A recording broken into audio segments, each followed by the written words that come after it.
Ludic Proxy is a term that was coined by a game designer to mean game-induced deja vu.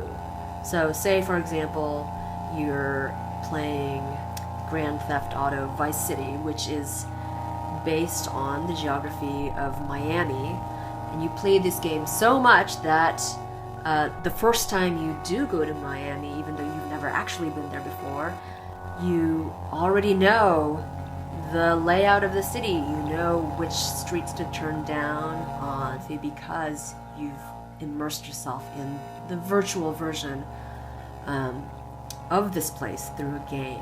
When I got the commission from the play company, while I was thinking about what I wanted to write, the earthquake in Japan happened and the resulting nuclear disaster. And that was something that really affected me emotionally.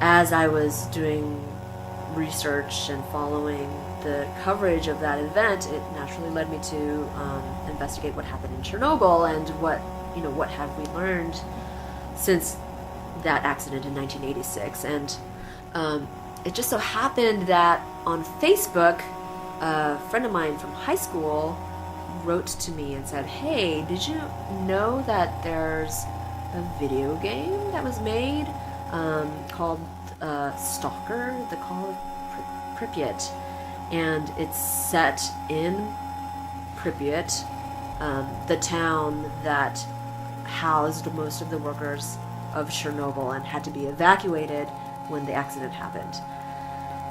I was fascinated by the fact that there was a video game that was set in a real place, designed to be geographically accurate, and began to wonder, well, what would it feel like for someone for whom Pripyat was their hometown? They lived there, they spent their childhood there, and then had to evacuate and has since never been able to return. And what would happen for that person to encounter their hometown again through this video game? I just imagined it to be so jarring and strange and fascinating and heartbreaking to be able to access seemingly so intimately a place that they could actually never go to physically.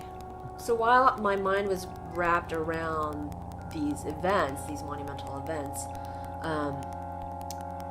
coincidentally, my mother very suddenly passed away in May of that year. I guess the thing that saved me was the fact that I myself now have a family, and there was a part of me that was like, well, what if I hadn't had that? What if I had no children? Part of the play was my imagining a conversation with an alternate self. It was me talking to myself if I had no children, and really kind of exploring this question of, well, what are we? What do we have if we lose a connection with our past and don't see an opening into the future? What are we left with? And not just as individuals, but as a society,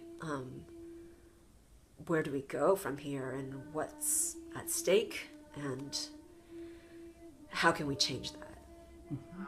When I talk about this piece, I keep describing it as beautiful. Aya sort of conjures these images of memory and landscapes and emotion that I just find so exciting. The play just takes you to all of these very far away, big places, but always centered on human connection. Aya and everyone that she works with are able to kind of unsurface nuanced stories that have to do with memory, and I think even crisis, that she's able to kind of bring it to these universal feelings of displacement.